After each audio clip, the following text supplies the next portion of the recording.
గోపబాలుడొచ్చినాక గోకులానికి పెదాల గిలగిల పువ్వులే పుట్టలేదా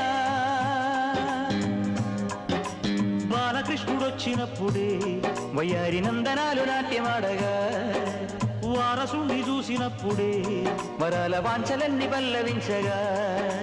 నందుడింట చిందులేసే అందమైన బాలుడే తనవాడై గోరువంక వాలగానే గోపురానికి స్వరాల గణగణ గంటలే మోగనేనా